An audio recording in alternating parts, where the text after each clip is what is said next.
today. For brevity's sake, we're going to do it from our screens instead of driving around all over the place, but it'll be a lot more fun to see these places in person. Just a show of hands, how many people are from Maryland?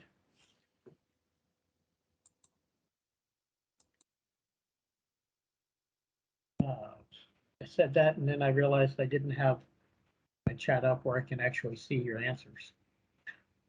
That was not good planning on my part. Okay.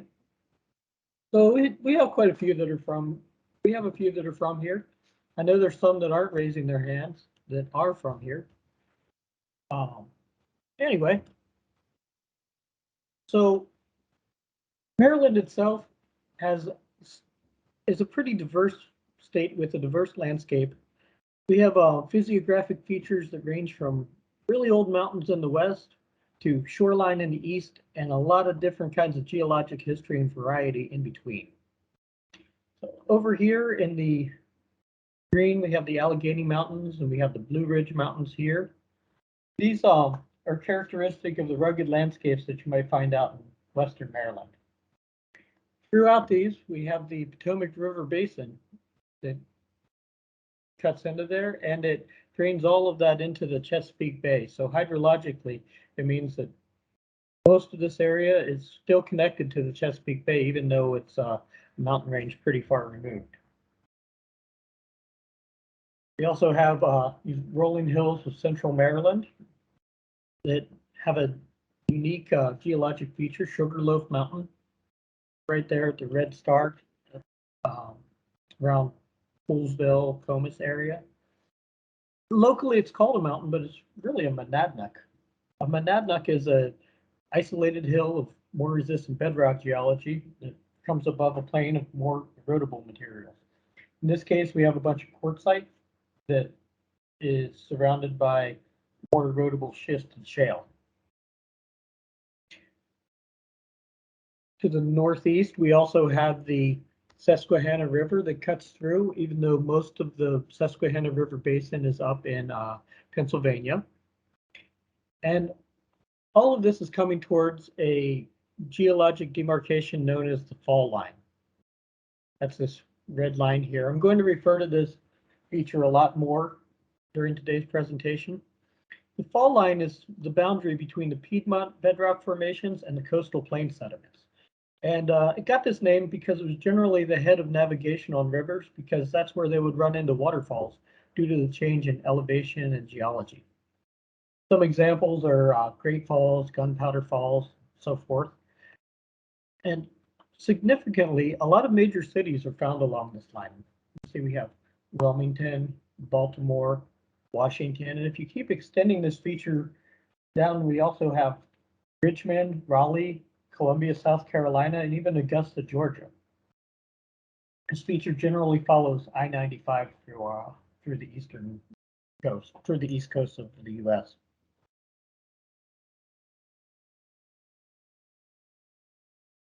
Now, with all this diversity, geologists tend to divide Maryland into 5 unique physiographic provinces. Physiographic provinces are similar regions that are similar based on geologic structure, rock type, geomorphology, and topography. And each of these factors are driving changes in soil properties, land use, and ultimately the conservation practices that we end up applying in.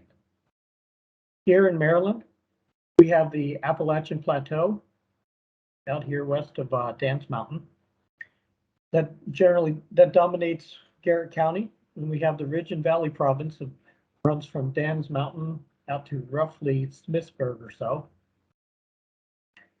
Then we have the Blue Ridge province right here dividing Washington and Frederick counties. We have the Piedmont Plateau that runs from the base of the Blue Ridge province out to the fall line, and then the Atlantic coastal plain that covers pretty much everything else, southern Maryland and the eastern shore.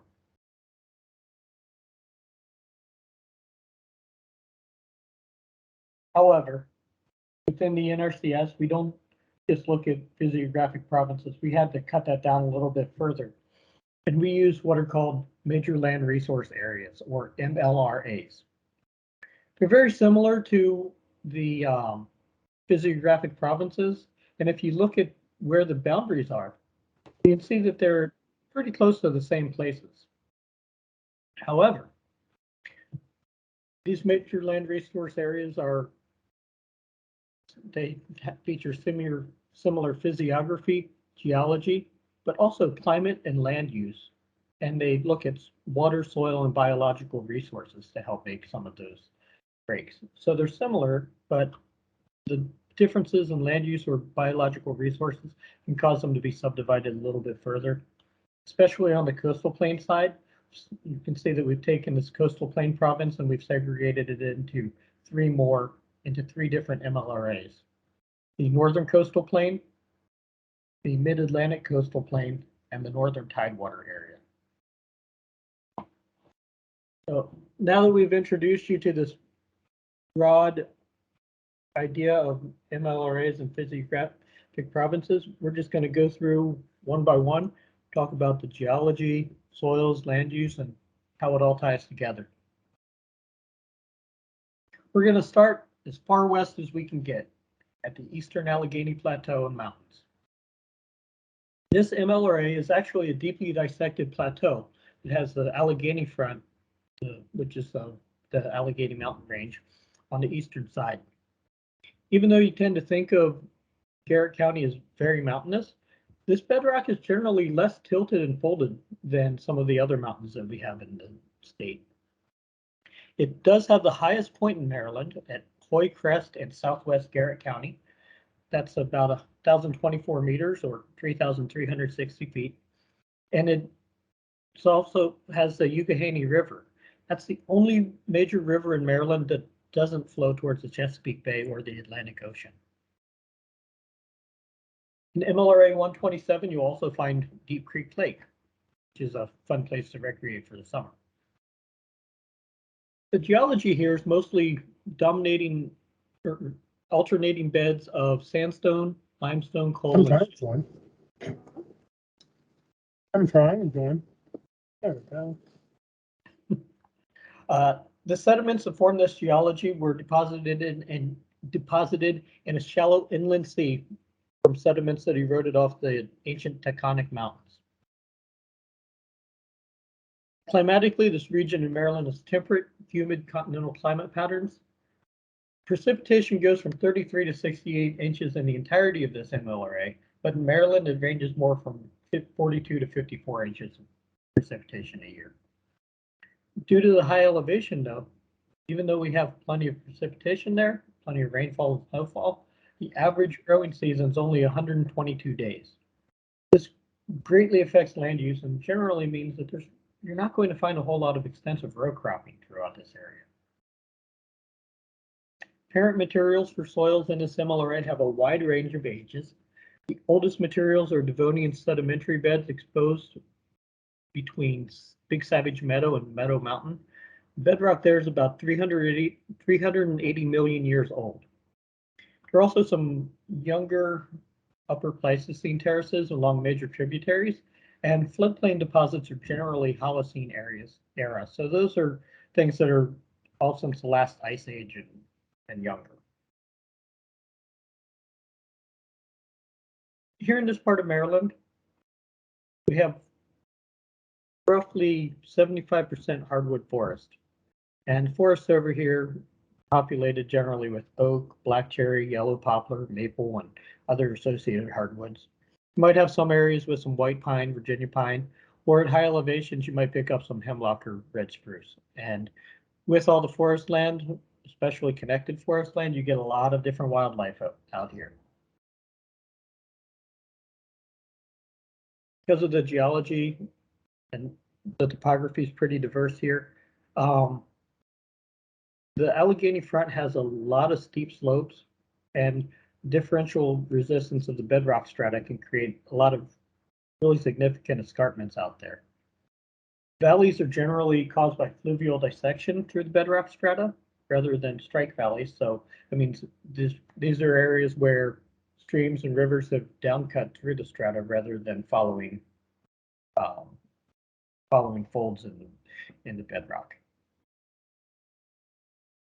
Commonly here, because we are looking at such rugged terrain, we're looking at DeKalb, Gilpin soils, Calvin soils, maybe something a little bit wetter where you get Cookport soils, and you have a lot of areas in the soil survey that are just called stony land steep.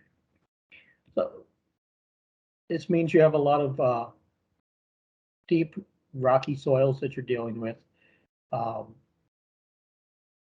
lot of forestry practices, a lot of wildlife practices, and not a whole lot of, and you might find some younger development in this because all your moisture is kind of running straight off, running down these steep slopes instead of percolating into the bedrock or into the soil. Let's move on to the next MLRA.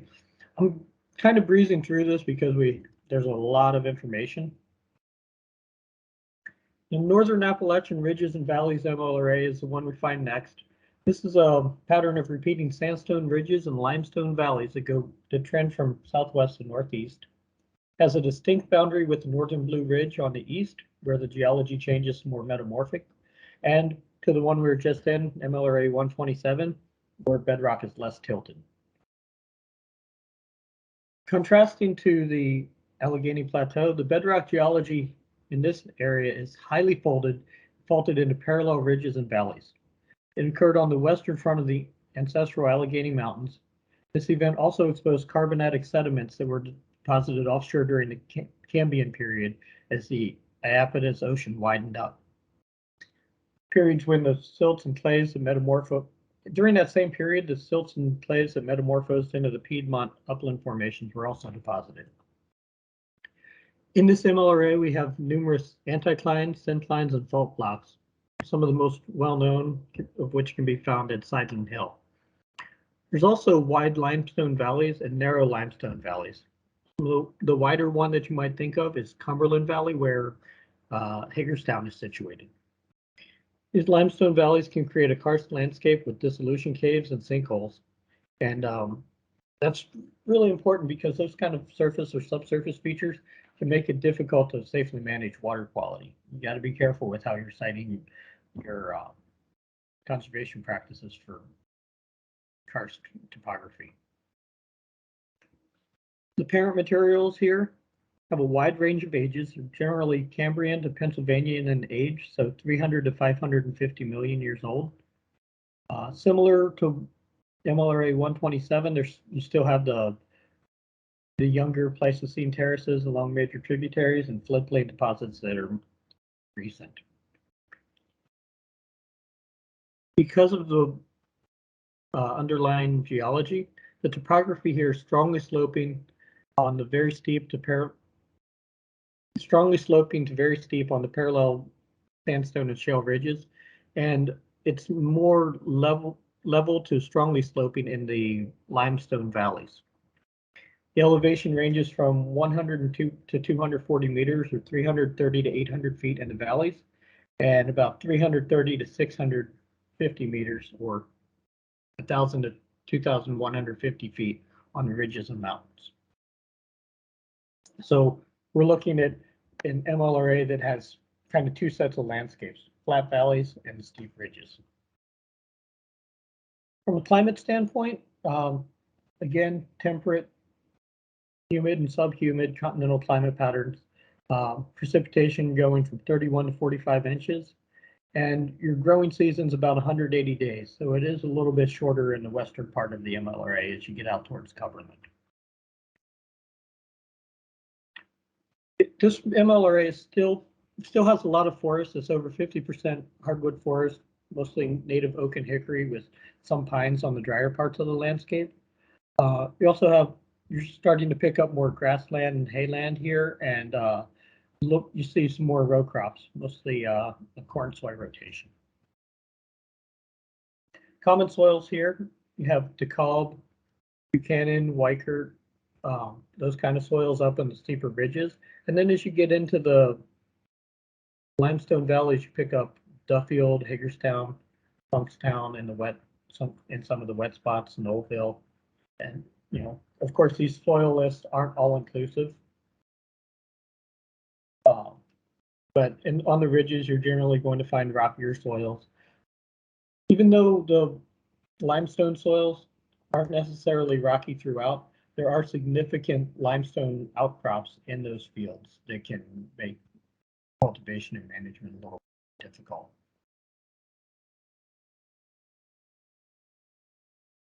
As we continue to move eastward, we hit MLRA 130A, which is the Northern Blue Ridge. This is a very narrow MLRA. It's a steep, rugged spine of folded and faulted igneous and metamorphic bedrock. Even though it's so rugged and difficult to navigate, it's been subject to intense human activity for centuries. That includes logging and quarrying. It's most well known for the famed Appalachian Trail that short section that runs through Maryland. Bedrock geology here is largely metabasalt, quartzite, and rhyolite that came to the surface during continental rifting. It's part of the northeast plunging nose of the Catoctin Blue Ridge anticline. Because of this bedrock, it's generally Proterozoic to early Cambrian in age, so about 560 to 600 million years old. Again, we still have some Holocene stream terraces and narrow floodplains that are restricted to narrow V-shaped valleys. The topography here is steep, rugged, sharp crests with narrow valleys due to deep stream dissection. Your elevation is pretty broad. It ranges from about 820 to 2,145 feet, and 250 to 650 meters. And you have a temperate, humid climate. Precip, you're getting 36 to 45 inches of rain a year with a growing season about 195 days. So you are starting to open up your growing season a little bit more here. But even with that, you still don't get a whole lot of cultivation because it's so steep that people just leave it in hardwood forest. Because of the amount of logging activity that's gone on in the past, primarily it's mid-successional forest with some mature stands. You get some more pines and tulip poplar here. We've lost a lot of the native chestnut due to chestnut blight. And biologists, if I'm screwing that part up about the trees and stuff, foresters, please feel free to snicker behind your hand. There's nothing wrong with that. Your soils here are going to be some of the rockiest in the state. Bagtown, Weaverton, Catoctin, Raven Rock. These are full of large rocks, boulders. As you go up along 77 through the Catoctin Mountains, you can see these huge rocks all over the surface, and they continue throughout. In the northern Piedmont, we have rolling hills from the base of the Catoctin Mountains to the fall line. This has the most diverse geology in the state, and land use is right up there in diversity. Bedrock here, we have a Triassic rift basin filled with red sandstone and shale. This was formed when modern-day North America and Africa split apart, formed the Culpeper Basin and the Gettysburg Basin. Metasedimentary schist and shale from the Westminster terrain. They're metamorphosed from offshore deposits in the Iapetus Ocean. Here's remnants of the Grenville Mountains and the Baltimore terrain, and some big mafic igneous rocks that are from an arc of accreted volcanic islands in the Potomac and Chapulwamsic terrains. So parent material here, wide range of ages, most of it's 200 to 500 million years old. Includes all those things I just mentioned, the ancient Grenville Mountains that are exposed in the Baltimore terrain, those are over 1 billion years old. We also have Pleistocene terraces, ancient stream terraces from when the Potomac River was way larger, and fluvial deposits from more modern times. Because this has all had more time to erode and some of the materials are a little bit softer, like the schists and the shales. The topography here is mostly gently sloping to sloping. There are some intrusive dikes and sills that can create some steep ridges. And your elevation's going from about 160 to 1,000 feet. We have 4 distinct seasons here, as you've all probably experienced at some point. Winters are cold and moist, summers are hot and humid. Your precip is ranging from 40 to 53 inches, a little bit over 200 days of growing season. This means we're going to pick up a lot more human activity. We're going to see a lot more cultivation. Only about a third of this MLRA is hardwood forest. The rest of it is you get a little bit more wetlands through here because you have some wider floodplains. But we also have the rest of the space is either developed space for urban use or cultivated crops and pasture. Commonly you'll find soils like Glen Elg, Manor, Glenville, in the schisty areas. Get some Hatboro soils or fedoras down in your floodplains, and pen soils on your red ground. And you also have some limestone basins where you might find some Hagerstown soils through here. So it's just a really diverse area with a lot of stuff going on as far as how we use it and what we can find here. Hey, Jason, just want to let you know you have about 5 minutes left. Yeah. Northern coastal plain. This is the stuff on the western shore. Rolling areas, you're still pretty developed here. Starting to pick up a few more wetlands and a lot of corn soy rotation. This goes from the fall line to the Chesapeake Bay. This is where you start getting unconsolidated sediments. So this geology means you have a lot of easily weathered, easily eroded stuff. Mars, Dodden, sassafras soils, they can erode out from you pretty easily. Sediments ranging from 5 to 150 million years old. And erosion coming through there is mostly going to cause some of the steeper slopes that you find. As you get over onto the eastern shore, we have MLRA 153C. You can see this is where we start picking up flatter land, nearly level to gently sloping. So a wedge of unconsolidated sediment that was deposited from the Allegheny Mountains with a cap of loess deposits on top of it. So loess is windblown silts. Again, generally uncemented, have cold, moist summers or winters and hot, humid summers with intense convective thunderstorms. Nice longer growing season, about 220 days.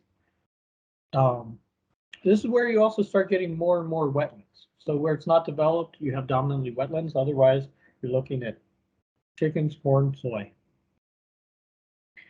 Common soils here, we have things like Matapex, Falsington, Othello, Sassafras, or Elkton. So I'm starting to pick up a lot more soils with a water table in.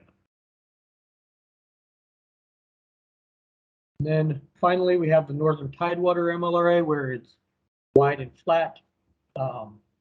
This is very similar to the North Atlantic coast or the Mid Atlantic coastal plain, but it has thinner aeolian deposits.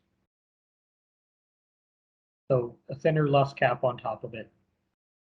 Precip ranges 38 to 47 inches a year, and it's mostly unconsolidated materials underneath. Lots of wetlands with some mixed or deciduous upland forest. Here you might find more like Hurlock, Falsington, Othello, Hamilton, some Elkton soils, not quite as much because of the thinner loess cap. And that completes a very brief tour from mountains to the coast of Maryland. There's a lot of information to pack into a very short period of time. I know that we probably don't have a huge amount of time for questions, but I'm happy to field whatever you do have. All right, thanks, Jason. Yeah, we have time. A couple other resources that you might want to look at for extended information on these areas. The NRCS has a publication called Ag 296 that describes each of the MLRAs in great detail. And I found a lot of interesting information in roadside geology of Maryland, Delaware, and DC. released by Mountain Trust Publishing Company.